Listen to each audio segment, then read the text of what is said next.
Hello students. ठीक है, प्रेमचंद के जूते पढ़ रहे हैं ना, तो पढ़ते पढ़ते दिमाग में आडंबर की क्या दुर्दशा हो गई हमारे दिमाग में। आज एक आडंबर जो है ना, उसका भांडा फूट गया। तो यही भांडा फोड़ने के लिए ये चैप्टर खड़ा हुआ था। तो आगे भी इसका और भांडा फूटेगा और जीवन की वास्तविकता से हमारा सरोकार होगा। हम आगे बढ़ते हैं। आगे चैप्टर को बढ़ाते हुए, टोपी 8 आने में मिल जाती है और जूता उस ज़माने में भी 5 रुपये से कम में क्या मिलते होंगे।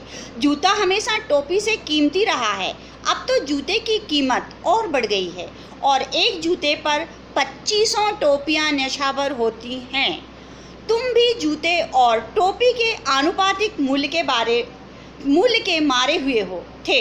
यह विडंबना तुझे इतनी तीव्रता से पहले कभी नहीं चुभी जितनी आज चुभ रही है जब मैं तुम्हारा फटा जूता देखता हूँ। तुम महान कथाकार, उपन्यासकार, सम्राट, युग प्रवर्तक, जाने क्या क्या कहलाते थे, मगर फोटो में तुम्हारा जूता फटा हुआ है। ये बिल्कुल ध्यान से सुनिएगा। ये बिल्कुल चैप्टर का सार है कि लेखक ने आत्मा कुड़ेल दी है आडंबर को हटाने के लिए। शब्दों का बहुत प्यारा जो संकलन यहाँ आया है, उसको समझने की कोशिश करिएगा। देखिए, टोपी 8 आने में मिल जाती है और जूते उस ज़माने में भी 5 रुपये से कम में क्या मिलते होंगे। जूता हमेशा टोपी से कीमती रहा है। ध्यान से देखिएगा, टोपी सर पर लगाई जाती है और दिमाग, सर हमारा बुद्धि का बॉक्स है, ठीक है। लेकिन उस दिमाग पे रखी जाने वाली, उस मस्तक पर रखी जाने वाली टोपी का दाम कम है।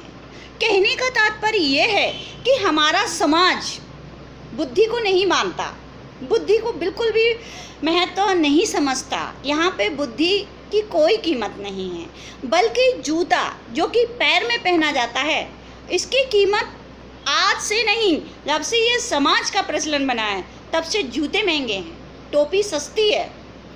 यानी कि हम ही अपने आप में इंडिकेट करते हैं कि दिमाग की कोई कीमत नहीं है। हमारे समाज में जूता चलता है। प्रबुद्ध वर्ग का मतलब समाज में नहीं चलती, हमारे समाज में जूता चलता है, धन चलता है। धन वालों की जय जयकार होती है, या फिर जो होते हैं ना विकास दुबे की तरह, उनकी भी जय जयकार होती है। तो कहने का मतलब हमारा ये है कि हमारे समाज में हमने किसको प्रायोरिटी दी है, वही हमारा समाज बनेगा। कहते ना, जैसा आप चाहेंगे, जो इच्छा हो ही मन माही, राम कृपा कछु दुर्लभ दाही। हमारे मन में यही इच्छाएं थी, ये इच्छा हमारे अंदर, हमारे समाज के अंदर थी। हमने जूते की जय जयकार करी, हमने धन वालों की जय जयकार करी और बुद्धि को हमेशा क्या उसे कुछ उसके महत्व को नहीं समझ पाए। हमने अपनी बुद्धि पे विश्वास नहीं किया। तो आज समाज में इन्हीं लोगों का बोलबाला है, ठीक है। तो यही लेखक हमें यहाँ पे समझाना चाहता है कि एक जूते पर 2500 टोपियाँ कुर्बान। एक समाज का धनी वर्ग हो या गुंडागर्दी वाला वर्ग हो, इस पे हजारों बुद्धिमान इसके आगे पीछे घूमते हैं, उनकी नहीं चलती है। समाज उनकी सुनना पसंद नहीं करता।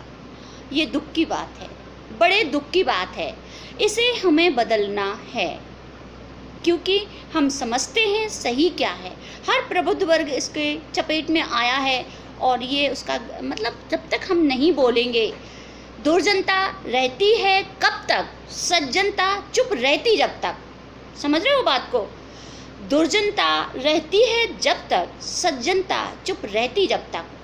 तो ये चीज़ हमें बदलना है। ये चैप्टर हमें बार बार इन्हीं बातों के लिए समझाता है कि ये हमारे समाज की जो जितनी भी विडंबनाओं वाले, परेशानियों वाले, जो कुरीतियों वाले हमारे समाज में जिन चीज़ों को स्थान मिला हुआ है, उनको हमें अब नकारना है। अपनी बुद्धि के बल पे एक नवीन समाज का गठन करना है। नवीन विचारधाराओं वाला समाज हमारे जीवन में नया सवेरा लाएगा, ठीक है। तो वही बात लेखक को चुभ रही है, लेकिन वो लेखक कहता है कि हमने तो देखा है तुम भी जूते और टोपी के आनुपातिक मूल्य के मारे हुए थे।